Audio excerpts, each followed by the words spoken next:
Bonjour, un petit tour de petit paquet cette fois-ci, je vais vous montrer. Alors ici j'ai, comment dirais-je, 4 rois rouges et des cartes noires que je donnais à examiner à Justine qui est juste à côté de moi. Tiens Justine, est-ce que tu pourrais examiner ces cartes? Donc recto verso, tu me dis ce que tu en penses. Recto verso? Recto verso, tu examines toutes. C'est des cartes bleues, Oui, et puis ce sont des cartes tout à fait banales. voilà. Ce qui est important, Justine, c'est que dans ce tour de magie-là, c'est que tu vois, il y a 12 cartes noires, 3 et 3, 6 et 3, 9, 10, 11, 12, et 4 rois rouges, d'accord? Alors tu pourrais me dire, mais pourquoi j'ai 4 rois rouges? D'après toi, pourquoi j'ai 4 rois rouges?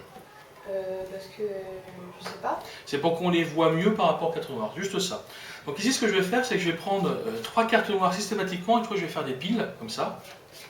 Donc 3 cartes, systématiquement, tu vois, comme ça, 3 cartes, et on va faire des piles comme ceci. Là, ici, bien sûr, j'ai toujours mes rois, d'accord? Donc ce qu'on va faire, c'est qu'on va mettre un roi en dessous, comme ça. Donc là, j'ai toujours mes rois qu'on peut même mélanger, mais c'est pas grave. On peut même en mettre un ici, comme ceci. Et là, j'ai mes 2 rois. Donc là, ce que je vais faire, je vais en laisser un dessus et un en dessous.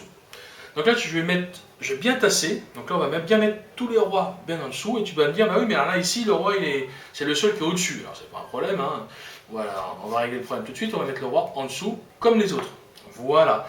Le but du jeu, c'est de faire une espèce de téléportation. Je l'explique. Ici, tu te souviens que j'avais mis les rois en dessous. Regarde, si je fais ça, on s'aperçoit que le roi, là, a complètement disparu.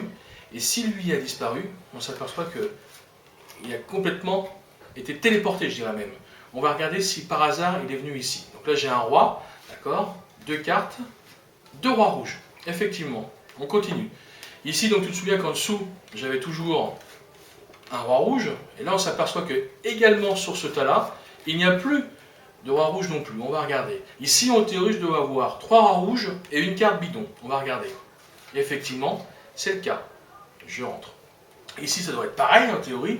Donc, en dessous, j'avais normalement un roi rouge qui n'est plus là. Et si on regarde bien, il a été également lui aussi téléporté. Donc ici, je ne sais pas si tu te souviens, j'avais un roi rouge, un roi rouge, un roi rouge et un autre roi rouge. Donc on a bien les 4 rois rouges. Mais si je fais un geste magique comme ceci, on s'aperçoit que instantanément, les rois ont complètement disparu. Alors tu vas me dire, mais où c'est qu'ils sont passés? En fait, les rois sont repartis dans leur petit tas.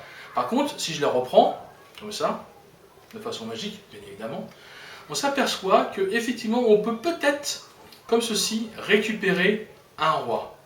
Ça, c'est ce qui s'est passé. D'ailleurs, je suis même presque sûr qu'on peut même faire un tour de magie avec ce roi-là. Donc là, j'ai plus que 3 cartes, bien évidemment, mais si je fais juste un geste magique comme ceci, on s'aperçoit que j'ai 1, 2, 3, 4 cartes, et le 4, donc la 4e carte, c'est le roi de cœur qui est revenu sur le dessus. Maintenant, l'avantage, c'est que si je fais ça, comme ceci, en fait, on s'aperçoit que de façon magique, les autres rois sont redevenus sur le dessus. C'était Reverse Assembly de Dominique Duvivier.